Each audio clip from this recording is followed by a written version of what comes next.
अगली सुबह जब अनहद की आंख खुली तो खुद को अपने होटल रूम के बेड पर देखकर उसे बेहद हैरानी हुई। उसे याद था कि वो देर रात तक पार्क में हीर के इंतजार में बैठा था और पुराने दिन उसकी आंखों के सामने तैर रहे थे। उठ गए नवाब साहब? उमर की आवाज सुनकर अनहद ने निगाह घुमाई तो अपने बेड के पास उसने उमर को बैठे पाया और दरवाजे के पास हीर को देखते ही अनहद एक झटके से उठकर बैठ गया। हीर को देखकर अनहद कुछ कहने ही वाला था कि उमर का फोन बज उठा। उमर ने फोन निकाल कर देखा और स्क्रीन पर फ्लैश हो रहे नाम को देखकर उसने अपने होठों पर उंगली रखकर अनहद और हीर को चुप रहने का इशारा किया। Good morning Anoop. अनूप का नाम सुनते ही हीर ने अपना फोन निकाला और उसे साइलेंट पर कर दिया। हीर? नहीं, हीर तो नहीं आई यहाँ। हाँ, अनहद यही है। रात से फीवर है। लीजिए बात कीजिए। उमर ने फोन अनहद को पकड़ा दिया। हेलो। होश में आ गया?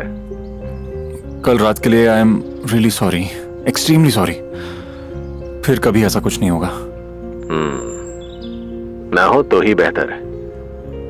अगर मैं तुम्हारा करियर बना सकता हूं तो याद रखना, बिगाड़ भी सकता हूं। आई प्रॉमिस ऐसा कुछ नहीं होगा। ओके, रिहर्सल के लिए टाइम पर पहुंच जाना। अनहद ने फोन काटा और उमर को वापस किया।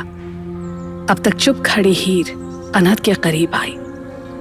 क्या सोचकर कल रात तुमने अनूप से वो सब कहा? चल क्या रहा है तुम्हारे दिमाग में? सॉरी। सॉरी सुनने नहीं आई हूं मैं। तुम्हें क्या लगता है अनूप गधे हैं? उन्हें कुछ समझ नहीं आता, कुछ दिखाई नहीं देता। तुम मेरी जिंदगी में आग लगा रहे हो और कहते हो तुम्हें मेरी फिक्र है। मैं तेरी जिंदगी में आग लगा रहा हूं? मेरी हालत देखी है तूने? बोलता हुआ अनहद बेड से उतरकर खड़ा हो गया। 24 घंटे यहाँ आग जलती रहती है। अनहद ने अपने सीने पर जोर जोर से मुक्के मारते हुए कहा, दिल करता है इस आग से पूरी दुनिया जला दूं। अपनी ये हालत तुमने खुद की है। मैंने खुद की है? तो एक बार दिल पर हाथ रख के कह दे हीर कि हमारे बीच कोई कनेक्शन नहीं। मैं रोता हूं तो तू नहीं रोती। कह। नहीं अनहद, हमारे बीच कुछ नहीं है, कोई कनेक्शन नहीं है। और अगर कुछ है भी तो सिर्फ एक सच है और उस सच का नाम अनूप है।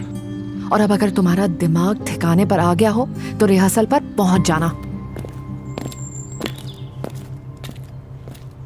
चल क्या रहा है तुम दोनों के बीच? तुझे पता है ना कि वो मैरिड है। उसके हस्बैंड की कंपनी ने तुझे ये चांस दिया है। कुछ तो सोच यार। अगर मुझे पता होता कि स्प्रिंग ऑफ रिदम हीर के हस्बैंड की कंपनी है तो मैं तुझे यहां कभी नहीं आने देता। अब चुपचाप बिना किसी पंगे के अपने शोज खत्म कर और वापस चल, समझा? मुझे लगा था हीर मुझे मेरे पागलपन को समझेगी। कुछ कह रहा है तो जोर से बोल। नहीं, कुछ नहीं। मैं रिहर्सल पर जा रहा हूं, चलेगा? हाँ, ऑब्वियसली। छुट्टा सांड तो नहीं छोड़ सकता ना लंदन में। उमर और अनहद जब ऑडिटोरियम पहुंचे तो अनहद की निगाह वहां पर बैठे हुए हीर पर पड़ी। म्यूजिशियंस ओम जय जगदीश बजा रहे थे। ये आरती सुनते ही अनहद की आंखों के आगे वो लम्हा तैर गया जब हीर उससे मिलने हॉस्टल रूम तक पहुंच गई थी। अबे ये यहाँ क्या कर रही है? हीर है नहीं? हॉस्टल रूम के सामने खड़ी हीर इधर उधर देख रही थी। अंदर से ओम जय जगदीश हरे की तेज आवाज बाहर आ रही थी। जब उसे कॉरिडोर में कोई नहीं दिखा तो उसने धीरे से दरवाजा खोला। रूम के अंदर जाते ही हीर ठिठक गई। अंदर आंखें बंद किए अनहद ऐसे डांस कर रहा था जैसे पब में हो। हीर ने आगे बढ़कर प्लेयर बंद कर दिया लेकिन अनहद का डांस नहीं रुका। हीर थोड़ी देर तक तो उसे देखती रही। फिर उसे अनहद के कानों में लगे ईयरपॉड्स नजर आ गए। हीर ने एक झटके से अनहद के कान से ईयरपॉड खींच लिए। अनहद की आंखें खुल गईं और वो सीधा खड़ा हो गया। तू यहाँ बॉयज हॉस्टल में क्या कर रही है? तुम आरती पर डांस कर रहे हो? सवाल पहले मैंने पूछा तो जवाब भी पहले तुम ही दे दो। हीर की बात सुनकर अनहद ने अपने ईयरपॉड हीर के कान में लगा दिए। आरती पर नहीं, इस गाने पर नाच रहा था। अब तेरी बारी। घर से भाग कर आई हूँ। मेरे लिए? वाह, बता कर तो आना था, मैं भी तैयार रहता। शट अप यार, वैसे ही मूड ऑफ है। अनहद हीर के बगल में बैठ गया और उसने हीर को गले से लगा लिया। चल बता क्या हुआ। घर वालों की मर्जी से शादी कर रही हूँ, उन्हें और क्या चाहिए समझ नहीं आता यार। आज तक मेरी जिंदगी में वही होता है जो मेरे पेरेंट्स ने डिसाइड किया, और आगे भी वही होगा। मन करता है कहीं भाग जाऊं, ऐसी जगह जहां सुकून हो, शांति हो, दूर दूर तक कोई ना हो, एकदम सुनसान जगह। चल चलते हैं, फिर मैं तुझे वहां किस करूंगा। चल हट, वन ट्रैक माइंड। हीर ने अनहद को खुद से दूर धकेला और उठकर खिड़की के पास जाकर खड़ी हो गई। सिगरेट है तुम्हारे पास? तू सिगरेट पीती है? तेरे परमेश्वर को पता है? तुम्हें पता है, काफी नहीं है? एक बात पूछूं हीर, तू प्यार करती है उससे? हीर चुप खड़ी सिगरेट की कश लेकर धुआं उड़ाती रही। अनहद उसके जवाब का इंतजार कर रहा था। खिड़की से सिगरेट बाहर फेंक कर हीर मुड़ी। डैड कहते हैं शादी के बाद प्यार भी हो जाएगा।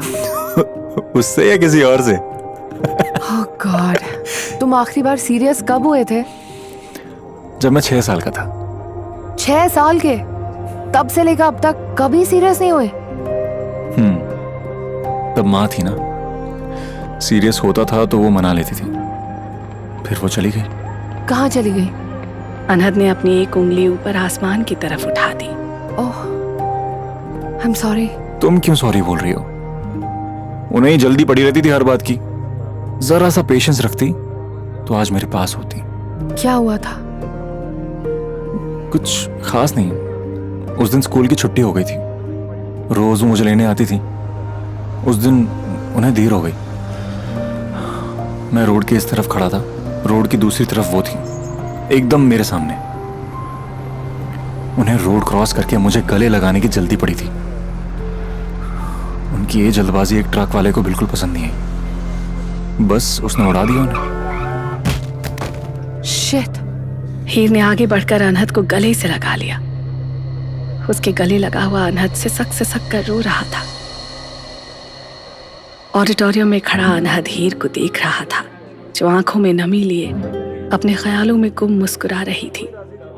अनहद को लगा हीर की आवाज का एक टुकड़ा, उसके होठों पर आई मुस्कुराहट का एक टुकड़ा और उसकी निगाहों का एक टुकड़ा उसके मन में कहीं बहुत गहरे उतर गए, जो अब हमेशा वहीं रहने वाले थे। अचानक ही माइक की तेज आवाज से हीर चौंक कर अपने ख्यालों से बाहर आ गई। उसकी नजर अनहद से मिली। अनहद को देखते ही हीर ने अपना बैग उठाया और ऑडिटोरियम से बाहर निकल गई।